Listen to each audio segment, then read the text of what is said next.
Hi. Hi. Welcome to Why Are We Like This, a Heartstopper podcast. I'm Ashley, she, her. And I'm Alyssa, she, they. And today we are here with freelance writer Tariq Raouf, they, them. Hello. Hi. Hello. Hi. Thank you so much for joining us. I'm very happy to be here. I was very excited to get your email. We can thank Ian for making that connection. Yes, we love you, Ian. So we're here today to talk a little bit about Mr. Ajayi and Mr. Farouk and the adult queer representation that we get in season 2. So before we dive in, do you want to tell us kind of your origin story with Heartstopper, how you found it, and your overall thoughts and feelings? Yeah. So I found it with the TV show. Did you guys find it through the TV show, or did you find it through the comics? We're split, actually. So You're I split. found the show, and Alyssa knew the comics first. Okay. So, it's a little bit more complicated than that, Ashley. Okay, I simplified.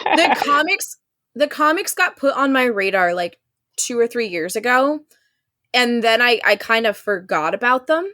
And then when the show came out, I was like, oh, right, someone had recommended the comics to me years ago, and I am a book before the movie person. Mm-hmm. And so I, devoured all of the comic in like one sitting, and then the next day devoured all of season 1 in one sitting. So, Okay. Well, like, I know that was a weird way to answer your question, because like you asked me a question and I respond. I was like, it was very politician of me. But I don't know why I asked that question first, but I discovered it through the TV show. The way that I discovered it is because I'm a freelance journalist. I've been working with David Nin, who is the queer publicist for a lot of the queer content that Netflix puts out. And so he emailed me. He was like, hey, by the way, we have this brand new show coming out. I cried a ton. You need to watch it. I was like, okay, fine. And then I watch it and I texted and I'm like, oh my gosh. So that's how I found it. Nice.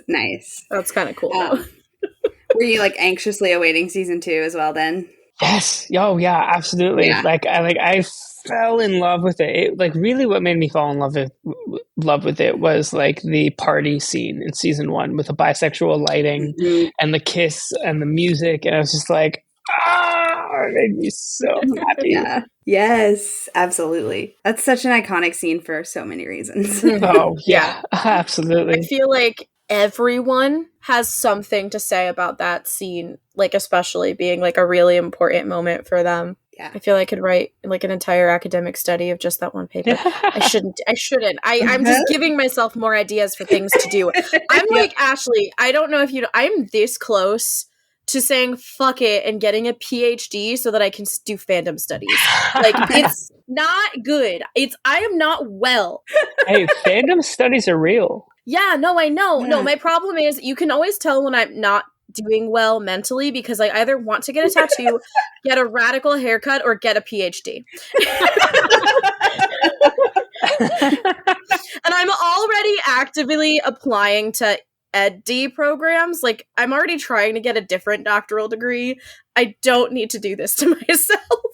That's fantastic. I love that it shows what a nerd you are at heart, that the PhD also makes it into the list of mental breakdown activities. Well, every academic I've ever talked to, getting a PhD is a form of self-harm.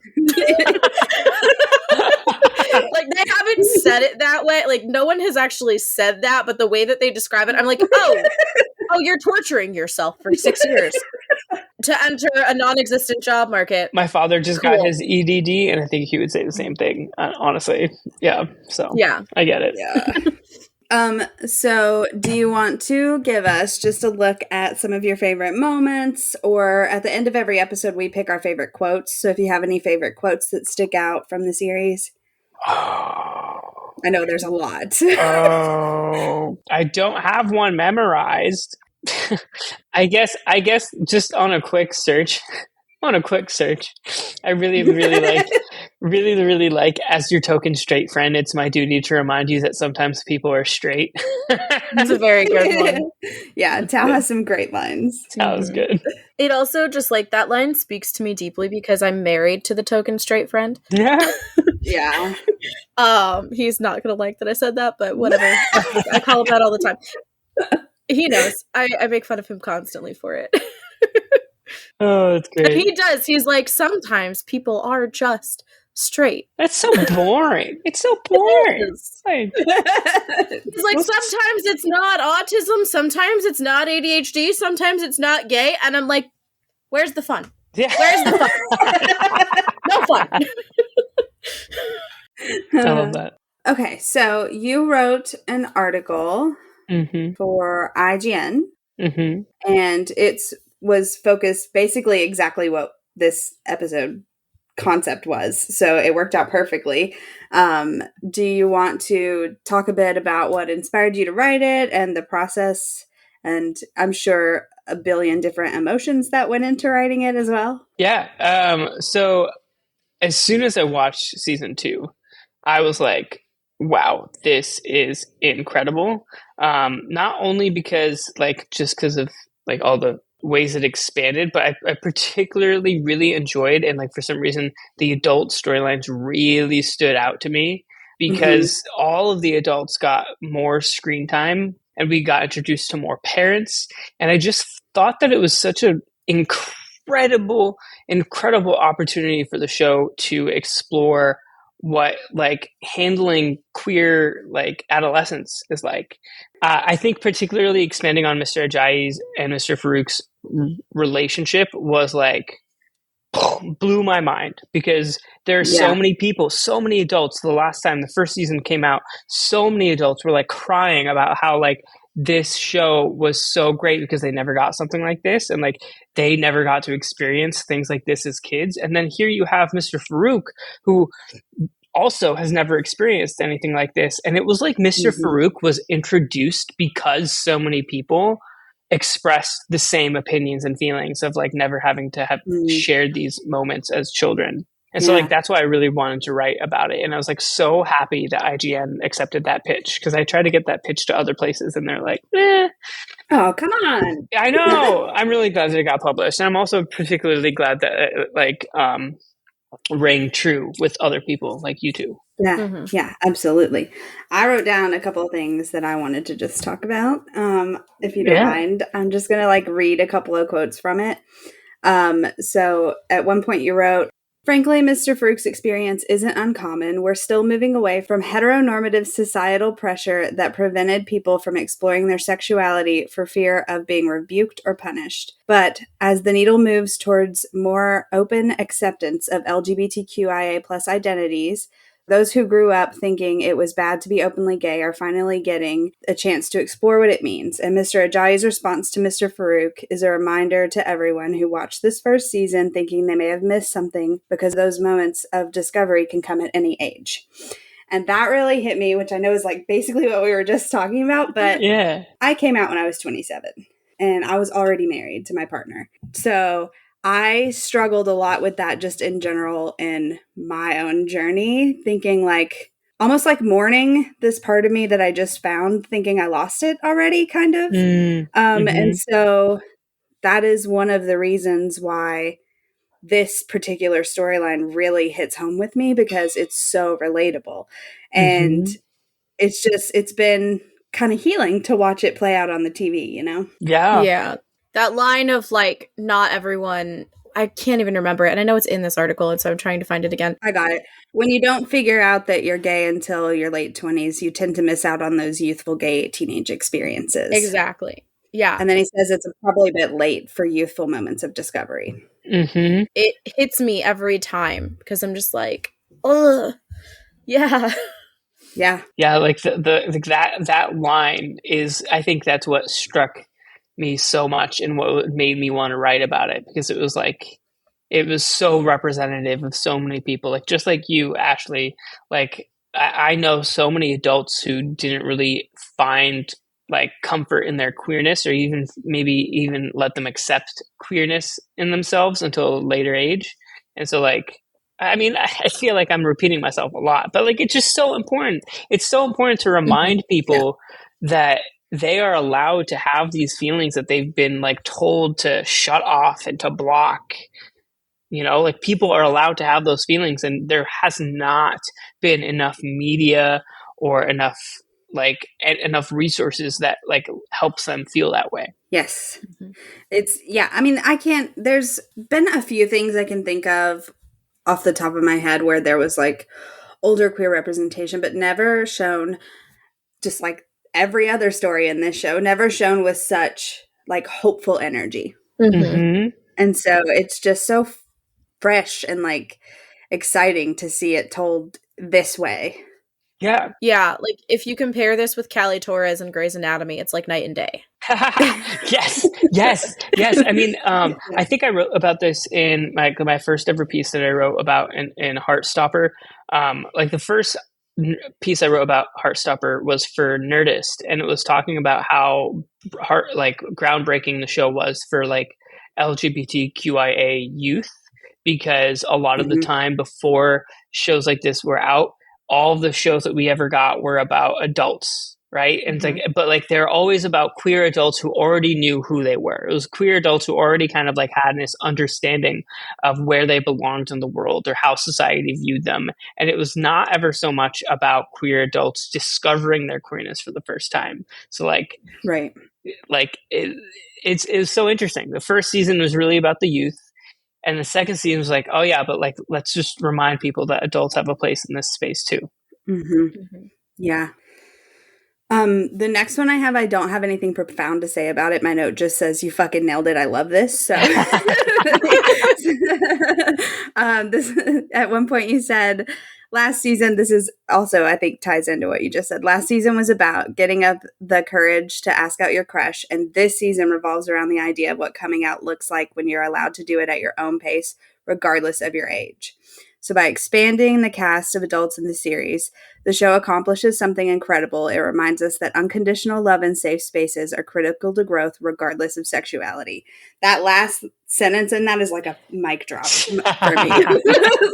Like, yes. Right? Yeah. I mean, just the fact that like Mr. Ajayi and Mr. Farouk exist in this world to provide these kids as like this safeguard, and like he doesn't yell at them at all in the episode, like he doesn't make them feel like what they're doing is bad. He's just like, right, get back, go back to your gently redirects them rather than shaming them. Yes, for sure. I have a lot of teacher feelings about both Farouk and Ajayi. I'm not going to get into all of them, but like, because my thing about Farouk, and like you talk about this in the article, is like when he's first introduced is this like very loud, very like authoritative figure. He's like, quiet, and like all of that stuff, but he does have this like vulnerability and this like soft spot for the kids at the same time. And I love that we get to see both sides of that, because it's like, not for nothing, there is a time and a place for this like ordered way of doing things in a classroom. But like, he also, it's not to the point where a lot of teachers take it, which is where it's completely dehumanizing to the students. He's doing it like, he's like, this is the way that I know to get these kids attention and to get them to do what they need to do. And like, it's structured and there's a routine, and that's great. But then also like when he's dealing with them as people, he's viewing the kids as human beings, and it's not like this whole thing. And it just like warmed my heart, because a lot of people don't do that. They just kind of look down and they're like, nope, chop chop. This is how you have to do things, and don't actually treat kids like people. And it's just like this really wonderful thing that both teachers do. But I think it's really important with Farouk, because he's like a very authoritative teacher. Yeah. But like, it's not bad. It shows you how to be an authoritative and commanding person while also like respecting the kids that you're teaching. Yeah. Right. I agree. This one I do have a little blurb that I wrote about. I love this. No one has ever, like, let me just say, no one has ever done this to me where they've like told me specific lines of the pieces that I've written, and they'd be like, I love this. And like, I can't tell you, like, I'm having such a hard time, and I can't tell you how much it means to me to have the words that I write be so effective and like have like make people think in ways like this. Like it touches my heart so much. So like I just have to tell you, the fact that like you've gone through and like you've picked out these lines that I wrote and expressed how much you love them, like it just warms my heart. You know, like it's incredible. So thank you. I didn't think I was going to cry on this episode because we weren't talking about a specific episode, but god damn. I knew I was possibly in the tear zone for this because I cry every time that I read this. I've read this article multiple times, and I cry every time that I read it. So I knew that I was in tear zone for this one. So. I mean, for me, this is like my dream. I'm like, I get to like talk to the person about it and like have my thoughts and feelings to them. Like, I don't get to do that because I don't engage in the comment sections of things because it's a nightmare. Oh, the comment sections. No, I'm like, nope, not doing that. But like, I'm like, oh, I get to like annotate it. But instead of that, I'm talking to you. Yeah, the editor of IGN went through like she was deleting comments from this piece because like she didn't want to like throw me to the dogs. Like she's been defending me the entire time. Like that's awesome. Good. I love it. Yeah, that's amazing. Keep going. Yeah. Okay, so you say there's a certain brilliance to the way that Osman refuses to show us what's behind Darcy's door early on in the season, not letting us into her life because we all already know what's going on. Not only is there an abundance of stories available that tell us what living in that house is like, but many of us live in or still do live in places like that, lived in or still live in, do live in places like that. Heartstopper once again emphasizes queer joy, what parenting young LGBTQIA plus kids looks like when it's done right, and leaving the horrors of the negative experiences that many face in the background to be acknowledged but never centered. This is what I've been trying to say since we started this podcast, but so much more eloquently than I could ever have said. And that's why I think this show, comic / work, Heartstopper in general is so important, is because there are so many stories available that show the traumatic side of all of this, this journey that we go on. And there are so few that focus on the joy and remain hopeful. And I think that we need both. And I'm so sick of everyone complaining about this story not being realistic because of its joyfulness. Because that's simply not true. There are so many heavy topics touched on in Heartstopper, but that doesn't mean that the characters can't also find love and happiness while going through all of this traumatic shit. That is how life happens. It's ups and downs. Yeah. And I think it's so important because, like, and again, this is also one of those things that we both have been trying to articulate for like a year now, throughout the whole recording, like all of our episodes, is like, emphasizing that joy, especially as we are in season 2 and like moving forward and like dealing with darker themes. I think that centering everything still around queer joy is so important because that is what's going to anchor you through those difficult moments, is having that support network and that love and support from other people. And so it always makes me sad when people say that it's like too like sugary sweet and too like not realistic enough, because I'm like, no, this is like the goal. This is what we should be like holding up and celebrating, because especially because it is ostensibly a show. It's a family show. It's targeted at like teens and tweens who like really need to see that so that they know as they're going through these really difficult and very real things, like this is something that you can ground yourself in. And it be something that you can hold up and celebrate and be your lifeline of these people. And I have a lot of feelings. The passion is coming out now. I'm also like not doing great with words today, full disclosure. But that's that's fine. Who needs words? We can just have feelings. It's fine. But on this audio medium, the ability of the show to really just center itself in joy and not let go of that as like one of its core values, I think is essential to why so many people even like love it and give it the time and the space that it has been given.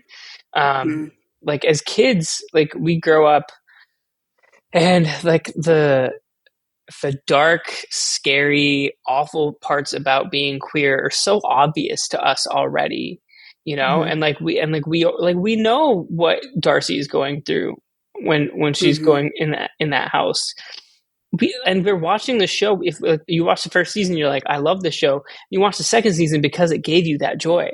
Like you're not watching this to see Darcy struggle with her mom, you know? Right. And so like, I just like, mwah, like Alice Oseman, man, she's brilliant. Yeah. She's brilliant in the way that she tackles this series. But I was thinking about this earlier too, of like Alice Oseman has found a way to like find what is missing from queer media and somehow include all of it in this one thing, like show and comic inclusive, without it feeling like over full. Like I feel like everything gets its due, even in these really short seasons of television. I don't know how Alice does it, but it's awesome. It's incredible to think that like they pull off so much in such a small amount of time.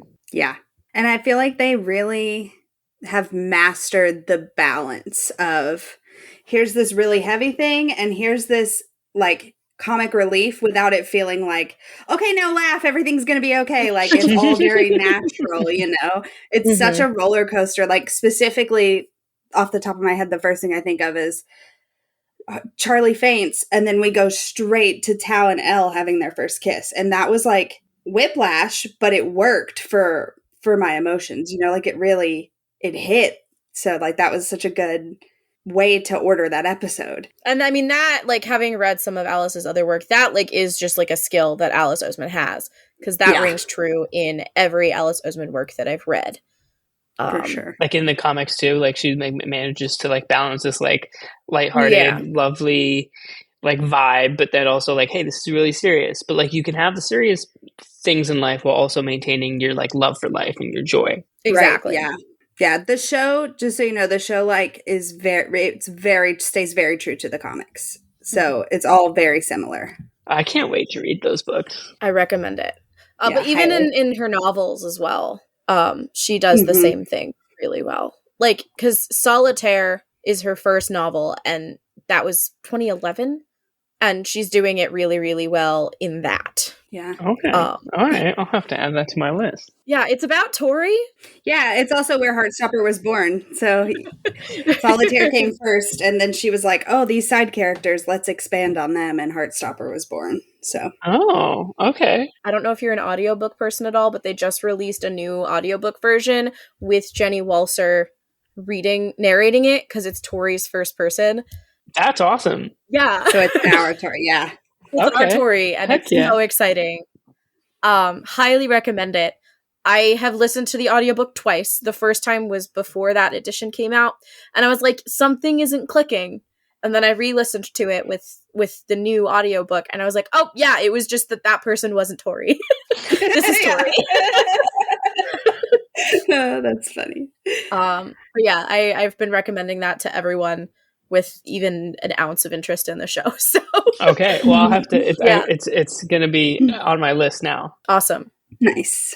Okay, so the last bit that I have is I think is the closing statement from the article, where you said, as a whole, Heartstopper's second season is a masterclass in teaching adults how to embrace queerness from all sides, whether they're LGBTQIA+ or not. Some of us may have missed out on what these kids have, but we still have plenty of opportunities to both be our authentic selves and help create a safer tomorrow for queer youth. By reminding us the power of unconditional love and acceptance, Heartstopper has shown us how to take care of the next generation so that they can have a journey as magical as Nick, Charlie, and all their friends. And then my note is just tears in all caps. Applause for your words. This is such a perfect synopsis of season 2. And I just think you hit the nail on the head with this article. So, yes. So yes, I had a lot of similar feelings to Ashley. But one more thing I wanted to point out, because you kind of blew my mind a little bit. I was like mad at myself for not making this connection.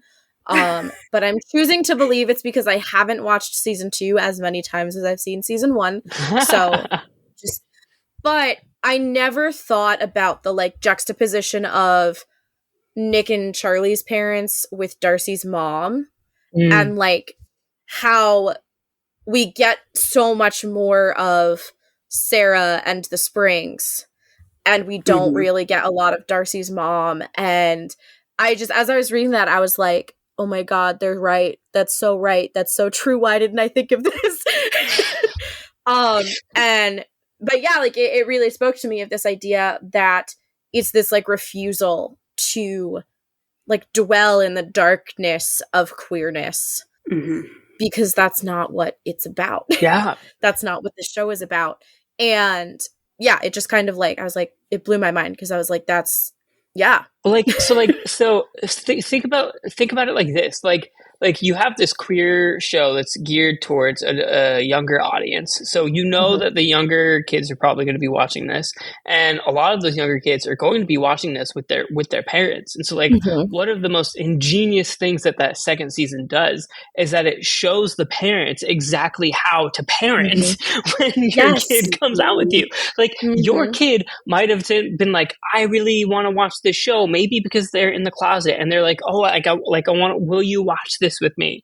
And like the parents are going to be watching this and be like they see the way that like Nick and Charlie's parents handle their coming out and handle their boyfriend like relationship status, and like they're given these like incredibly important moments that help them hopefully like absorb what to do if their child or if their child's friends ever comes to them and be like, hey, I'm queer. And like it doesn't give them any ammunition at all into as to like what to do if you don't like that. Like you see Darcy's mom and you go, oh God, that's like horrific. Like I don't want to be like that. It like prevents parents from wanting to identify with that kind of parent, and then goes, wow, maybe like I should be able to tell my kid that they can tell me anything they want. Yeah. And like in doing that too, like we don't see a lot of Darcy's mom, but we see the impact of Darcy's mom on Darcy. And it's like very much for someone who maybe hasn't thought about it and just has whatever like preconceived notions. It's not about like the mom. It's not about that. It's about how Darcy is feeling and like what is happening for her internally, and it's contextualizing things for the adults in I think really important ways, because I've made similar points before of like, I think it was with the scene where Nick comes out to his mom at the end of season 1. It's like such a like how-to guide of like, here is how you respond to your child coming out to you. Yes. And I also love that like Charlie's coming out has already happened and we don't like know, but his parents are just kind of there. And like you also make the point that Charlie's parents, their problems are not that he's with a dude. Their problems are that he is prioritizing his relationship over school. And it's like, yeah. If I were a parent, that's also what I would be mad at. Yeah, right? Yeah. So it does a really good job of like there's something for everybody in this show. Like whether you are a queer person, whether you're a queer child, whether you're a queer adult, whether you are the token straight friend, whether you are the parent of a queer kid, the teacher of a queer kid, there's something for everybody. Everyone should watch this show. I agree. Yes. I agree. So we really don't see the Farouk Ajayi storyline start to go anywhere until Promise. When they're at the Paris meeting, we kind of see them having a little flirts. And I start writing fan fiction. Yes, which is like almost non-existent. Why can I not find any teacher fanfic? Come on. Yeah. Is there not It's any? all Nick and Charlie. Are you serious? I have found 2 so far. And we've like asked, like I put out like a public on the podcast, like where are all the teacher fics? And I tweeted it too, and you know what got recommended? The two I already had on my spreadsheet. Yes, I have a fanfic spreadsheet. You have to. I would like to see that fanfic spreadsheet. I can share it, but I can't believe that there aren't that many about the adults. That's wild. I have a hypothesis. What's the hypothesis? So not for nothing, having been in fandom since I myself was a teen with a lot of time on my hands and not a lot of things to do with that time. The people who have the time and energy to be writing fan fiction often are younger and therefore are connecting more with the younger characters. So I just feel like they're like the people who are writing fanfic maybe aren't connecting with the older characters as much just because of demographics. But that being said, hey, anyone who has more than 5 minutes of free time, which I don't have, and I've established there are so many teacher fics that I would write if I had the time, but I'm tired. Also, this is a call out to you people in our fanfic channel on our Discord. Yeah. We do write fanfic. We've been asking for this. Where's right, the teacher fics, right? The teacher fics. They don't even have to be smutty. That's fine. Yeah, we'll take wholesome ones. Yeah, they could be wholesome. Yeah, I would love some wholesome ones. Can someone write their wedding scene and write their vows for me? Because I would love that. Oh. You broke us with that one sentence.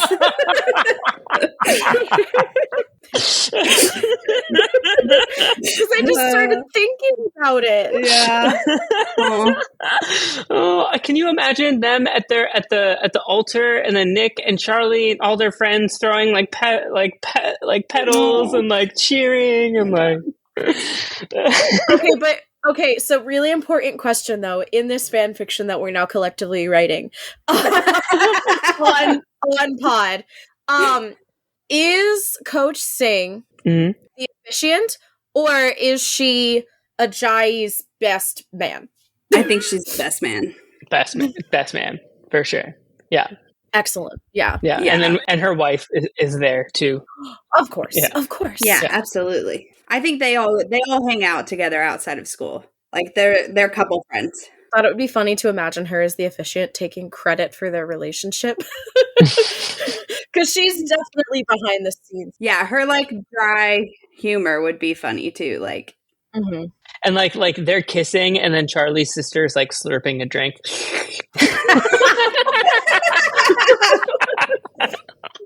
Everybody looks at her and she's like, "Congratulations." I love it. We joke that Coach Singh is like the secret behind the scenes pushing them together. Like, oh, you're so stressed out. You know what would be great for you?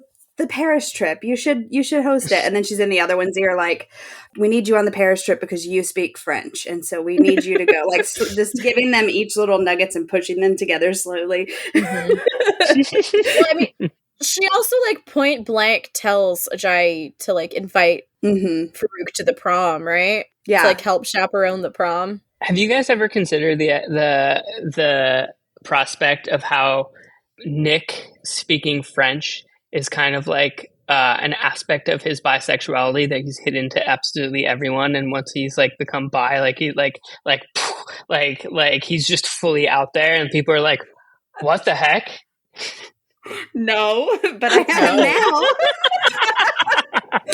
Damn it, you're gonna make me get a PhD so that I can do all of the academic. Yeah, that just blew my mind. I don't have time for this.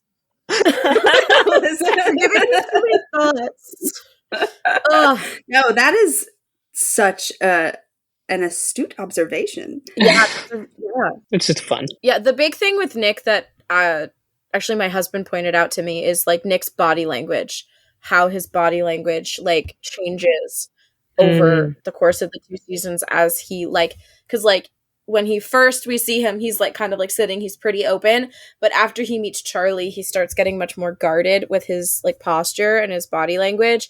But then like over the course of season 2, he's like opening up more. And that kind of like physical stuff has like been like the thing they've focused on. I love that. That's incredible. Since it was pointed out to me, because I can't stop noticing it now. when the next time I rewatch this, that's definitely going to be one of the first things I focus on for sure.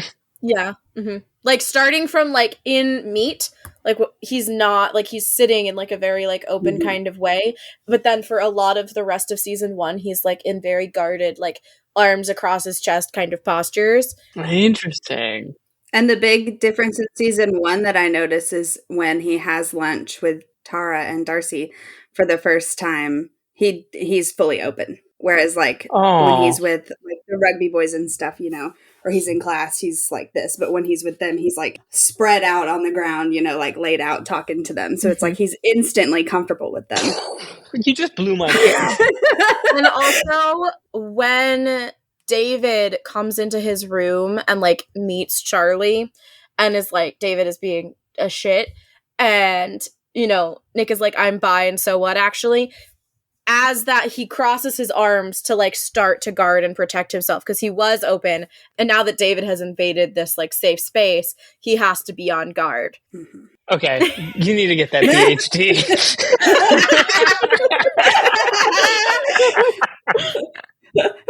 So no, I can't take full credit. My husband is the one who pointed this out to me originally. Oh, that's brilliant. So that's brilliant. You see, that's one of my favorite things. Really annoying to talk to because we both are ex-film students. But like that's one of my favorite things about like analyzing TV shows and content like this. It's just like being able to like look at a movie or look at a TV show and dissect a scene like that. Like so many people say that like TV rots your brain, right? But like if you think about it in the ways that fandom thinks about things, if you look at them in the way that we look at them and we analyze and like we see, like also just as a storyteller and someone who's like written scripts before, there's so much depth to everything that you see on that screen. It doesn't have to rot your brain. If you're not analyzing any of it, if you're just kind of like sucking it in and like, oh, that was fun, like then maybe like it'll rot your brain. But if you actually want to like invest the time to like say, what does this mean? What is this like? What is the hidden meaning behind this? What is the character drive here? Like, I love it. It's so much fun. Yeah. I mean, and like as a teacher, I think about it a lot because like so many of my students like struggle with literacy and with reading, and like using like film and TV is like such an accessible way to teach the same skills of like analysis and like thinking critically about text. And I get so frustrated that that is not a more celebrated thing in education, which is part of the reason I want to get an EdD so that I can do work on alternative literacies and be like, hey, let's do this. Because I mean, I've worked in the Bronx, and I'm now in a school district where I have a lot of students who are like recent immigrants from Latin America and from the Caribbean, and who are learning English or have only been here for a few years, and English is their second language. And so I'm like, but film. For sure. Yeah. Are there any points that we missed that you wanted to say? Anything about the teachers that you wanted to drive home, or anything else about the show? No, just that like I think a lot more people should consider watching the show, even if it doesn't like I mean, it's speaking to the wrong audience because I feel like all of your podcast listeners are like, I love this show, so bring it to me. But like if you're listening to this podcast and you know people who haven't seen the show, or like you know people who would benefit from the show, even straight adults that might not even like have queer children, but like maybe straight teachers, or like I think more people need to take a look at specifically the second season because of how well a job it does at teaching us how we can build a society that encourages people to be themselves without feeling like themselves is like a bad thing. Being themselves is a bad thing, you know? Like that's like the one thing I would say is like this show is so critical for queer entertainment because it shows us what the world could be. And I feel like if we had a world like Heartstopper, like the world would just be a better place. Yeah. Well, we wholeheartedly agree. Yes. And the whole time you were talking, I'm just imagining Ashley just taking that file, copying it, and sending it to her partner. Yeah, right? Yeah. Been trying to get him to watch it. He's like, his thing is the teen part though. He just like can't do teen dramas. And so I'm slowly working on getting him to just sit down and watch it. So you should watch it. What's your partner's name? Zach. Hey, Zach, you need to watch Heartstopper because it's incredible. And I know that they're teens, but it's very, very like adult feelings that they have to deal with. And you would be better equipped having learned all the lessons from Heartstopper than had you not watched Heartstopper. So you should absolutely be watching this, Zach. Yeah, you hear that, Zach? Okay. Before we go, do you want to tell our listeners kind of like where they can find you? We're going to link your article in the show notes. But if you want to plug any other articles you've written or anything like that. Yeah. So I will definitely plug my Nerdist article. So if you look up Tariq Raouf, and that's TARIQ RAOUF. That is my handle, first off, on Instagram and on Twitter. Tariq_RAOUF at Twitter and Instagram. Those are the two places I'm most active. And then, yeah, if you look up my name and Nerdist, you will see my Heartstopper article. I think that's like one of the ones I'm most proud of, too. So awesome. I can't wait to read that one. I pulled it up earlier. I was like, gonna read that after we sign off. Well, thank you for joining us. It's been a pleasure to speak with you. Yes, thank you for having me. It has been incredible. And like truly, I cannot tell you the amount of joy that you have brought me at one of the like hardest parts of my life. So thank you so much. I'm very happy to be a part of this conversation. We're so happy you're here. Yes. So, of course, this is a bi-weekly podcast by two bisexuals, and we will be back in 2 weeks to talk about Season 2, Episode 6, Truth/Dare, also known as the moment I've been waiting for my whole life. If you want to follow us online, we are at Why Are We Cast on all platforms. And until next time, bye. Bye. Watch Heartstopper, Zach.